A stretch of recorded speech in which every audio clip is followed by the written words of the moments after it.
Bonsoir et merci d'être avec nous. Donc un journal encore une fois consacré à la crise sanitaire. Voici les titres. Le centre du Midi-Pôle à Nouméa ne peut plus recevoir de demandes de vaccination pour l'instant. Le service étant saturé, la situation va encore durer près d'un mois. D'autres centres de vaccination sont disponibles. Précision dans quelques instants.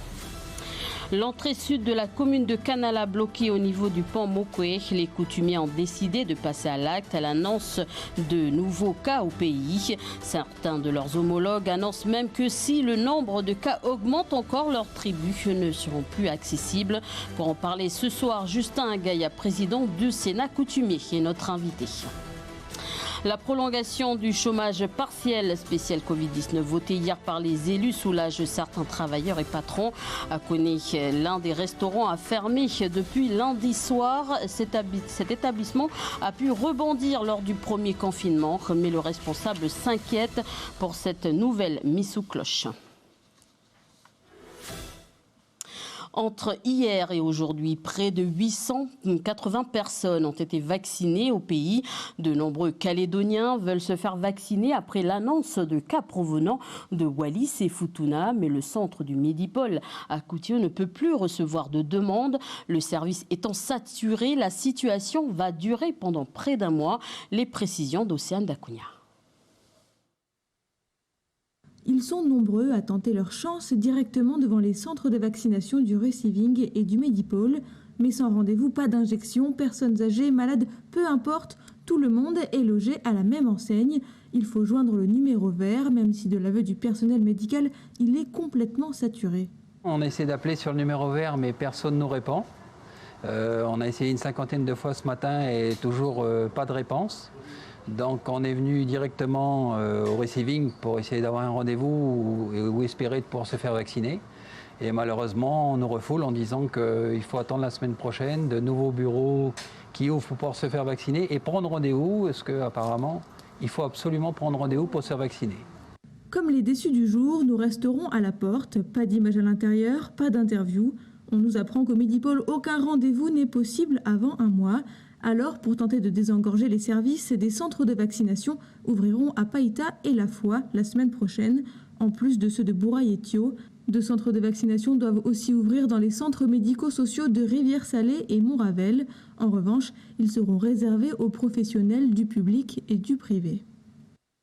Voilà, et pour avoir des informations sur la vaccination, un numéro, le 0500 33. D'ailleurs, ces numéros verts font l'objet de nombreuses polémiques, plus particulièrement le 05 02 03. Vous le savez, vous pouvez appeler ce numéro si vous faites partie des 600 passagers à avoir pris l'avion en provenance de Wallis et Futuna depuis le 25 janvier. Entre longue attente et saturation, c'est la critique sur les réseaux sociaux. Les précisions d'Audrey Poïdi. Elle appelle de 14h à 18h sans réponse. C'est le type de commentaire que l'on peut voir en dessous d'un post de la page du gouvernement de la Nouvelle-Calédonie au sujet du numéro vert mis en place pour les personnes de retour de Wallis et Futuna depuis le 25 janvier. Un problème qui a été évoqué ce matin lors du point presse du gouvernement. Sur justement les personnes revenant de Wallis et Futuna, on sait qu'il y a eu un certain engorgement sur le 05, 02, 03. On a eu plusieurs retours sur ça. C'est quelque chose qui va être pris en compte. Il y a déjà un travail qui avait été réalisé avec les provinces, notamment pour assurer justement un meilleur service de test. Là, un centre de test supplémentaire va être ouvert en collaboration avec la province Sud et elle communiquera prochainement sur cette question, justement pour assurer vraiment un service de qualité et que les personnes qui appellent le 05 02 03 puissent se faire tester le plus rapidement possible si elles présentent des symptômes, si elles ont été en contact ou si elles sont sur les vols de Wallis et Futuna. Nous avons souhaité nous rendre au sein de cette cellule pour voir ce qui a été fait pour désengorger le centre d'appel. Cependant, le gouvernement n'a pas souhaité répondre à nos sollicitations. La commune de Kanala, mise sous cloche par les coutumiers. Les coutumiers ont décidé de passer à l'acte à l'annonce de nouveaux cas en Nouvelle-Calédonie et à la demande du Sénat coutumier. Un reportage de Vanessa Kédé.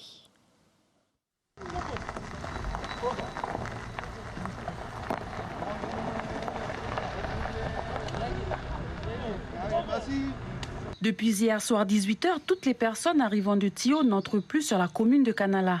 Les jeunes de la tribu de Naketi, en concertation avec les 3 chefferies de la tribu, bloquent la RPN 3 au niveau du lieu dit Pont Mokwe, à l'entrée sud de la commune. Ça a été l'inquiétude des 3 chefferies, des 3 chefs d'ici, Mission, Tenda et Ouassé, avec tous les jeunes. Puis on a dit que oui, c'est pas pareil que l'année dernière. Les cas ils circulent sur le territoire. On a voulu marquer le coup, il faut bloquer les frontières. Du côté nord de la commune de Kanala, l'accès est également bloqué par les coutumiers et les jeunes du secteur. Ces 2 blocages ne sont pas filtrants. Cependant, il est possible de sortir de la commune, mais une fois dehors, il est impossible d'y revenir. Les usagers sont bien prévenus. Seuls les véhicules prioritaires sont autorisés à circuler. On laisse les VSL, parce qu'il y a nos malades aussi qui vont dialysatio, puis on laisse les marchandises pour ravitailler nos magasins. Sinon, toute personne autre, c'est bloqué. À la demande de l'ensemble des coutumiers de Naketi, les 3 sites miniers sont à l'arrêt depuis lundi. La mise en place d'un protocole de sécurité pour les salariés est en cours et en fonction de l'évolution de l'épidémie, l'arrêt risque d'être prolongé. Voilà, c'était Vanessa Akédé, notre journaliste du centre. À Pandimier, les coutumiers de la tribu de Napouémien menacent eux aussi de fermer les accès à la tribu. On écoute Kenji Gorowa, petit chef de cette tribu. Alors on ne fait pas de barrage, mais on met déjà les pancartes. Et on a mis des pancartes aussi à les gens de la tribu qui ressortent de la tribu pour éviter de trop sortir inutilement. Et que voilà, c'est tombé comme ça l'information et nous on n'a pas eu le temps de s'équiper. Mais voilà, on a un peu ce qu'il faut pour déjà qu'un sorte par famille. On met les pancartes en place et après tout le monde reste confiné à la maison. Plus personne ne sort parce que d'ici vendredi, voilà, samedi, ça va se durcir en bas et au gouvernement, quoi. Voilà des propos recueillis par Aurélie Chiron, notre journaliste de la Côte Est. Et pour en parler ce soir, Justin Gaïa, président du Sénat coutumier. Bonsoir. Bonsoir le pays. Bonsoir et merci d'être avec nous. Alors les coutumiers des îles, l'an dernier, ont été les premiers à bloquer les touristes dès donc l'annonce de cas en Nouvelle-Calédonie pour la première fois. Pour cette nouvelle crise, comment vous avez pris cette nouvelle? Tout d'abord, respect et humilité au pays. Le pays traverse un moment terrible de son histoire. Et la première fois, les coutumiers ont réagi, notamment la grande chefferie Païta, en bloquant Tontouta. À l'époque, c'était des gens qui venaient d'ailleurs, qui venaient de métropole. Et à l'issue, on a ouvert ce qu'on appelle le système de quatorzaine dans les hôtels à Nouméa. Cette fois-ci, on est dans un autre contexte. Ce contexte est différent. Différent parce que le virus circule dans le pays maintenant. Le virus, il est là. Il est en train de traverser notre pays. Et la crainte à nous, notamment au Sénat coutumier, c'est notre tribu. Ce matin, la chefferie de Païta m'a appelé pour un éventuel blocage de Tontouta. Je leur ai expliqué, ça n'a plus aucun intérêt de bloquer Tontouta. Le virus, il circule dans le pays. Le plus important maintenant, c'est notre tribu. Pensez à notre tribu. Empêcher le virus d'entrer dans notre tribu. Mais l'autre point aussi important concernant notre tribu, c'est si le virus il est déjà là, comment on fait? Comment on fait pour évacuer les gens? Comment on fait pour assurer une barrière sanitaire au niveau de la tribu? Parce que vous savez bien que lorsqu'il y a un contaminé, il y a le principe du droit contaminé en conséquence. Ce qui veut dire que lorsqu'il y a un contaminé dans une tribu, il y a 3 qui ont été contaminés au niveau de son environnement. Donc 3, ils ont contaminé d'autres. De 3, on passe à 9. De 9, on passe à 27. De 27, on passe à 81, etc. Ça veut dire qu'on est dans un contexte très, très, très, très difficile pour le pays. Il faut qu'on réagisse. Il faut que les coutumiers réagissent de façon à ce qu'on protège notre population, surtout notre population kanak.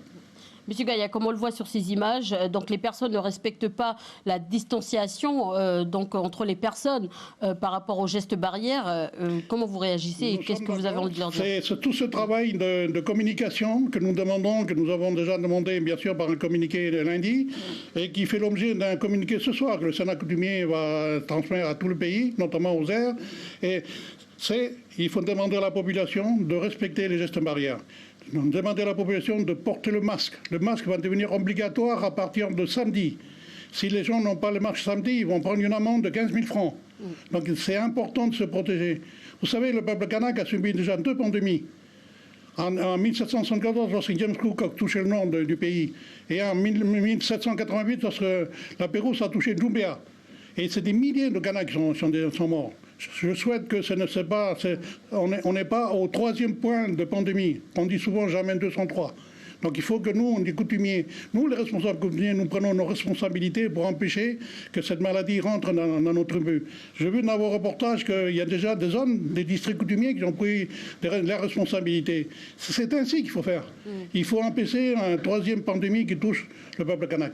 Alors pour ce qui est des mariages, on sait que les mariages sont importants dans la culture kanak. L'an dernier, donc des mariages ont été annulés. Et là, cette année, encore à la même période, donc une nouvelle crise est en place, les mariages vont devoir être reportés. Comment ça se passe? Est-ce que vous allez justement reconduire ces annulations de mariage? Nous avons envoyé un 2e communiqué ce soir. Et dans ce 2e communiqué, il est bien précisé que nous demandons la suspension de toute cérémonie coutumière pendant la période de confinement. Je rappelle, la période de confinement, il va du lundi 8 mars au lundi 22 mars. Sous réserve de reconduction, en espérant que le mal ne se propage pas, ne prenne pas plus de valeur dans le pays. Je rappelle que nos amis wallisiens et futuniens, actuellement, la pandémie est en train de se propager sur toute l'île. J'espère que ce ne sera pas le cas de chez nous. Donc il y a 15 jours de confinement, mais on ne sait pas ce qui va se passer dans 15 jours. Si on a bloqué la contamination, d'où l'intérêt du confinement. Le confinement, ça permet justement de bloquer cette propagation du virus. Donc c'est énorme, c'est important que les coutumiers appliquent les gestes barrières, appliquent les recommandations que nous leur demandons, à savoir de suspendre toute cérémonie coutumière. Donc le communiqué que nous avons lancé ce soir fait état des points importants que nous demandons à la population, notamment à la population coutumière de notre but, de respecter ces consignes parce qu'il en va de notre survie. Justin Kaya, président du Sénat coutumier, merci d'avoir accepté notre invitation ce soir. Merci beaucoup, bonsoir le pays.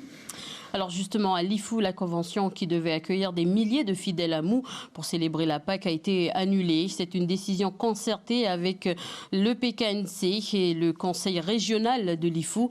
En ce qui concerne les mariages, le calendrier, les fêtes culturelles de l'année 2021, les 3 grandes chefferies de Lifou se laissent le temps des 15 jours de confinement pour suivre l'évolution de la crise et prendre une décision. Les fêtes de l'Ignam ont été également annulées. Je vous propose d'écouter Roland Nikéine, chargé de communication au conseil d'air Nedjéhou. Je voudrais tout d'abord remercier les populations de Djéhou qui sont actuellement sur Nouméa, bloquées par le Covid, suite aux décisions des 3 grands chefs. Donc je demanderai à tout le monde d'être compréhensible et surtout être responsable. Concernant la fête de l'Ignam, fête et cérémonie, ça cache l'essentiel de l'Ignam et surtout le devoir de chacun. Donc la fête c'est annulé, cérémonie c'est annulé, mais les devoirs ce n'est pas annulé. Que chacun emmène son Ignam vers son aîné et ensuite ainsi de suite. Concernant les médecins, là on est en train de travailler dessus, de façon qu'il y ait 3 ou 4 médecins qui descendent de Nouméa vers Lifou pour pouvoir prendre le relais. Il y a une décision qui a été prise dernièrement à la mairie, avec M. le maire et le président de la province des îles, par son représentant, comme quoi, suite au problème qu'il y a eu aujourd'hui en Nouvelle-Calédonie, le flux qu'il y a eu, donc on ne pourrait plus effectivement recevoir les militaires ici à Lifou. Voilà des propos recueillis par Faustine Lefranc, notre journaliste de Lifou. La prolongation du chômage partiel spécial Covid-19 a été votée hier par nos élus. Une aide non négligeable pour les travailleurs dont les entreprises sont touchées directement par la crise. À Koné, nous sommes allés dans l'un des restaurants de la place. Il a fermé lundi soir. Cet établissement a pu rebondir lors du premier confinement. Mais pour cette fois, le responsable s'inquiète. On l'écoute. Non, madame, c'est fermé, madame, on est en confinement, oui, bien sûr. Même l'établissement, ouais. Pour nous, on ne fait pas d'emporter, hélas, mais il y a d'autres établissements qui font l'emporter. Nous, on n'a pas pu faire les emporter parce qu'on n'est pas prêt, on n'est pas équipé, on n'a pas le même concept. Ok, merci madame, bon confinement, merci, c'est gentil vous aussi madame. Au revoir.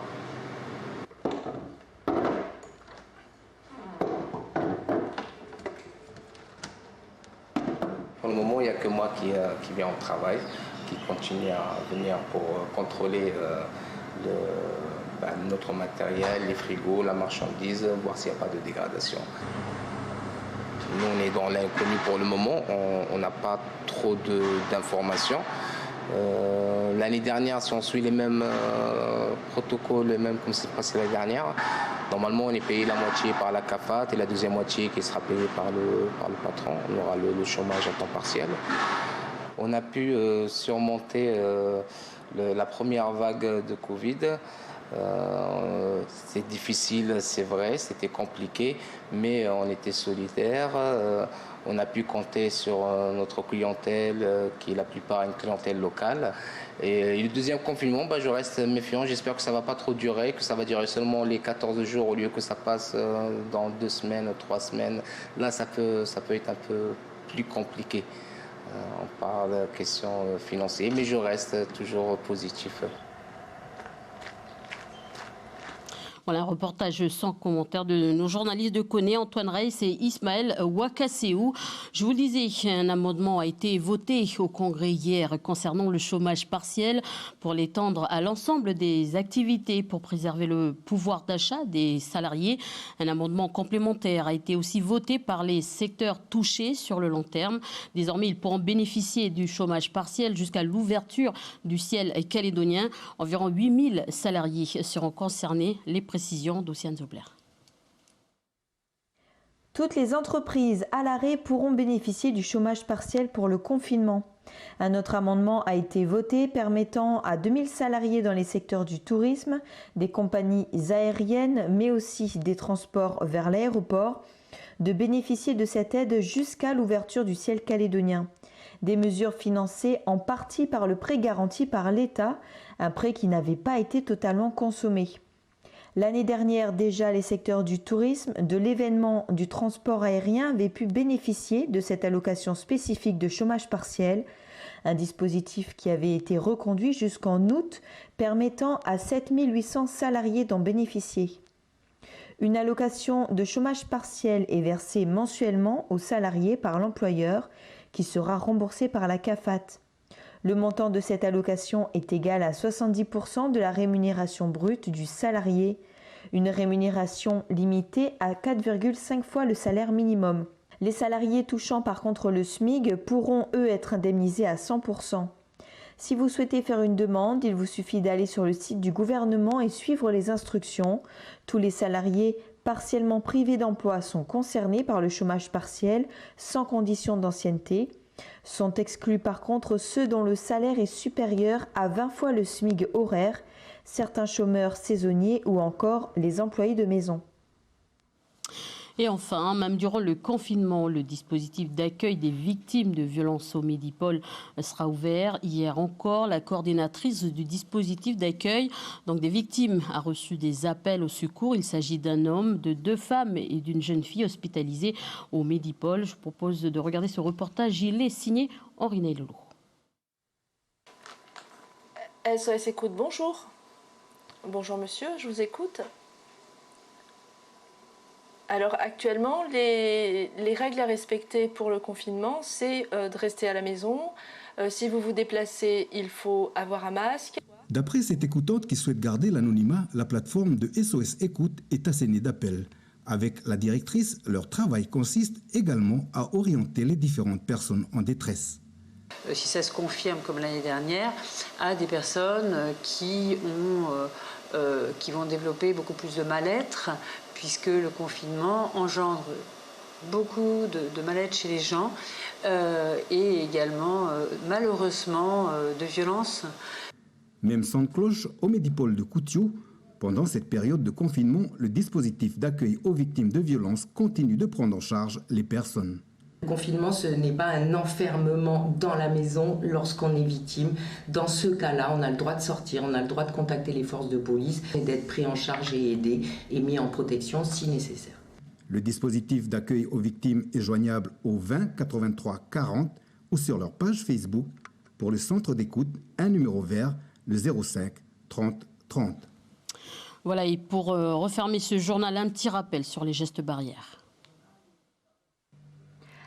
Afin d'éviter la propagation du virus et se protéger, il faut vous laver les mains régulièrement, tousser dans votre coude, utilisez des mouchoirs jetables et les mettre à la poubelle, évitez de vous toucher le visage, respectez une distance d'1 mètre entre vous, aérez les pièces de la maison ou de votre lieu de travail et enfin, dans la mesure du possible, portez un masque. C'est la fin de cette édition. Merci de votre attention. Je vous retrouve demain 10h pour la conférence de presse du gouvernement. Belle soirée.